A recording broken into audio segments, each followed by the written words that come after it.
สวัสดีครับวันนี้ก็วันที่21กุมภาพันธ์ปี69นะครับคลิปนี้จะมาในทางของฮานอยนะครับให้ที่ทางช่องที่เป็นคอฮานอยนะครับเนาะก็วันนี้ก็สายๆของวันเสาร์นะครับวันหยุดพักผ่อนหลายๆคนนะครับเนาะส่วนใครที่ยังทำงานอยู่ก็เป็นกำลังใจให้เหมือนเดิมนะครับเนาะกำลังใจให้เหมือนเดิมวันพักผ่อนก็ไปเที่ยวไหนก็ขับรถขับเรือในความระมัดระวังนะครับเนาะใครอยู่บ้านไม่ไปก็นอนฟังแนวทางจะเบาสารคามนะครับสำหรับคอฮานอยนะครับคอฮานอยวันนี้ก็วันเสาร์ครับเนาะสายๆนิดนึงครับเนาะวันหยุดก็ทำนู่นทำนี่ครับเนาะกว่าจะอัดคลิปก็ใช้เวลาพอสมควรทำนู่นทำนี่ก็ใจเย็นๆครับเนาะใจเย็นๆก็คลิปนี้ไม่อัดคลิปสดนะครับเนาะมาเดี๋ยวเหมือนเดิมเอาคลิปพาชมธรรมชาติสวยๆบ้านเราเหมือนเดิมครับเนาะต้นไม้ใบหญ้ามีน้ำลำธารเหมือนเช่นเคยคลิปนี้พาทุกคนมาเที่ยวที่มาไหว้เสร็จพอเรา5ที่ป้อมพระจุลครับเนาะแถวใกล้ๆบ้านครับเนาะเสร็จพอเราไหว้เสร็จพอเรา5เสร็จก็พาทุกคนปั่นจักรยานออกกำลังกายนะเนาะรอบบริเวณก็ออกกำลังกายวันละนิดจิตแจ่มใสนะเนาะที่เห็นในภาพครับเนาะปั่นจักรยานบางคนก็วิ่งครับเนาะก็วิ่งบางคนก็เดินออกกำลังกายยืดเส้นยืดสายครับเนาะช่วงเย็นๆแดดร่มลมตกนะครับเนาะสูดอากาศบริสุทธิ์ริมเจ้าพระยาตอนเย็นๆนะครับก็ถือว่ามาเที่ยวกันที่เราทางคนเดินตัวเหมือนเดิมมันทุกครั้งทุกคลิปนะครับจะได้ไม่เบื่อทำเนาะอยู่ด้วยกันไปให้ครบเวลาครับเนาะทำตามกฎเขานิดนึงครับเนาะอยู่ด้วยกันไปใจเย็นๆครับเนาะใจเย็นๆเป็นวิธีแนวทางนะครับแนวทางก็ย้ำเหมือนเดิมเนาะจำทุกวันทุกครั้งทุกคลิปนะครับเป็นเพียงแค่แนวทางเท่านั้นครับเนาะตัวอย่างที่ลงแนวทางให้ว่าจะเป็นน้อยลาวไทยครับเนาะเป็นเพียงการคาดคะเนเป็นแค่แนวทางเท่านั้นไม่มีใครสามารถที่จะทางถูกได้ทุกวันครับเนาะเป็นไปไม่ได้เพราะถูกผิดกับเขากันไปเหมือนเดิมสำหรับนักเสี่ยงโชคนะครับวันไหนถูกก็ดีไปครับเนาะวันไหนผิดวันหน้าเราก็ว่ากันใหม่ครับเนาะการลงทุนมีความเสี่ยงใช้วิจารณญาณในการรับชมรับฟังเหมือนเช่นเคยครับเนาะเราทำหน้าที่ให้แนวทางเท่านั้นครับเนาะการตัดสินใจเป็นของ FC ครับเนาะไม่มีใครบังคับเราได้ครับเนาะทุกอย่างอยู่ที่ตัวเราเท่านั้นนะครับชอบแล้วก็จัดขัดแล้วก็ผ่านครับเนาะไม่มีอะไรมากครับเนาะคนอื่นดูผลครับเนาะเมื่อวานวันศุกร์ที่ผ่านมาหลังจากพักลบมาหลายวันแล้วเนาะสำหรับขอฮานอยพักลบมาตั้งแต่วันที่16ถึง19ครับเนาะเพิ่งเริ่มออกลุยต่อวันที่20พักไป4วันครับเนาะ20เมื่อวานวันแรกครับเนาะเราทำให้แนวทางไปครับเนาะผลเมื่อวานครับเนาะเมื่อวานหลังจากให้แนวทางไปแล้วเมื่อวาน2ตัวล่างรอบ5โมงครับเนาะคือ5 6 3ตัวก็8 1 4นะครับเนาะ5 6กับ8 1 4 5 6ก็เราก็ไม่มีเราบอก3เข้าไปเด่น1รอง4ครับเนาะเด่น1รอง4 5 6ไม่มีถ้า8 1 4ก็ได้เด่ง1ครับเนาะตัวเน้นเลยตรงๆไม่ต้องกลับนะครับเนาะเป็นตัวเน้นเลยนะครับเนาะโชคดีไปนะครับเนาะเปิดหัวมาเข้าตัวเน้นเลยก็โชคดีครับเนาะโชคดีไปมารอบ6โมงนะครับ2ตัวล่างก็1 6 3ตัวบนก็4 8 1ก็ตัวเดียวกันครับเนาะแค่สลับหลักกันครับเนาะ1มาทั้งบนและล่างครับเนาะรอบแรก8 1 4รอบ6โมง4 8 1ครับเนาะแน่นอนมากเลย1มาบนมาล่างเนาะ1 8กับ8 1นะครับ1 6กับ8 1ครับเนาะ1 6ไม่มีครับบอกซ้ำให้ไป1 2 1 4 1 5ครับเนาะ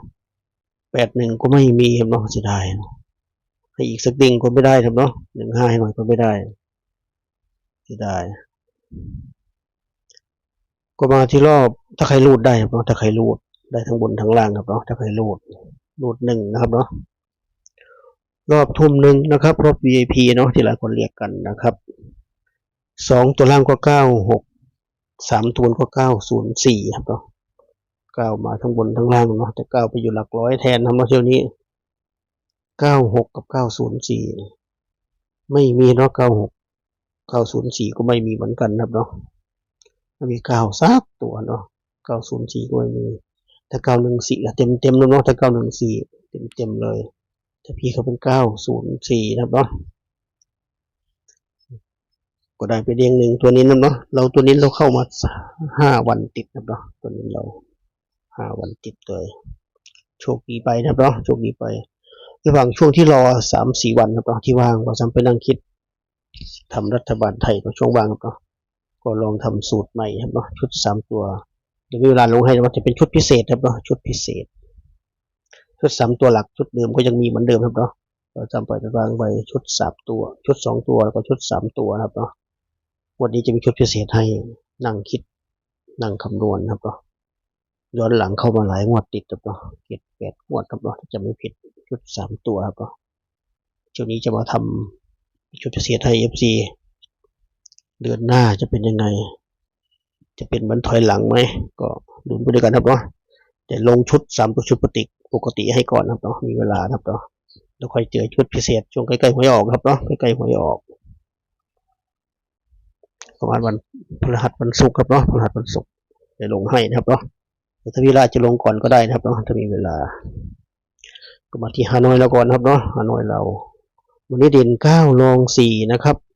จับคู่ให้ก็42 43 46 62 63 93 94 96ทวนกันนะครับฮานอยวันนี้เด่น9รอง4นะครับเนาะจับคู่ให้ก็42 43 46 62 63 93 94 96นะครับ8 คู่ครับเนาะ8 คู่เน้นไปที่96 94แล้วก็46นะครับ96 94 46เน้นที่3 คู่นี้ครับเนาะสำหรับฮานอยวันนี้ครับเนาะก็มาที่ชุด3 ตัวครับเนาะมีรุ่น4 ชุดเหมือนเดิมวันนี้ก็มี396 394 346 342นะครับ4 ชุด4 ชุดนี้เน้นไปที่396 394 346นะครับเน้นให้3 ชุดนะครับเนาะเน้นให้3 ชุดก็ครบถ้วนนะครับสำหรับทางของฮานอยวันนี้ครับเนาะวันนี้วันอาทิตย์วันเสาร์น้องหยุดพักผ่อนกันหลายคนใครบอกเสาร์อาทิตย์ชอบเบิ้ลก็ลุ้นไปด้วยกันครับเนาะลุ้นไปด้วยกันฮานอยส่วนตัวบอกจะทำมาไม่ว่าเสาร์อาทิตย์ครับเนาะเบิ้ลจะพึดจะเพอครับเนาะบอกพี่เขาจะเบิ้ลไม่สนหน้าอินหน้าพรมครับเนาะถ้าพี่เขาจะเบิ้ลไม่เสาร์ไม่อาทิตย์เบิ้ลอย่างเดียวบางทีเบิ้ลทั้งบนทั้งล่างนะบางทีก็แต่พี่เขาจะทำครับเนาะเรามีหน้าที่ดักทางก็พอ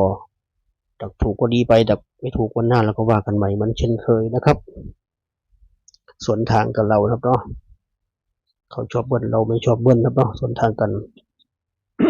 เป็นคู่อริกันนะครับเนาะก็เหมือนเดิมครับเนาะทางคลิปสำหรับคนงบน้อยก่อนตัวนี้นะครับเนาะจัดไปตัวนี้ลงทุนพอได้ลุ้นกับเขาครับเนาะมาลงทุนก็ไม่ได้ลุ้นลุ้นปากเปล่ามันก็ไม่มันติดไปรวมไปครับเนาะตัวนี้ที่บอกทำเน้นให้เพื่อมันฟุกเข้าเป็นวันที่6ครับเนาะเพื่อมันฟุกเข้าถ้าไม่ชอบก็เลือกคู่กันได้เลยครับเนาะเลือกคู่ได้เลยไม่ว่ากันนะครับเนาะคนเราชอบเหมือนกันครับเนาะ ว่ากันไม่ได้ครับเนาะฝากไว้แค่นี้นะครับเจอกันคลิปหน้าคลิปนี้ก็สวัสดีครับ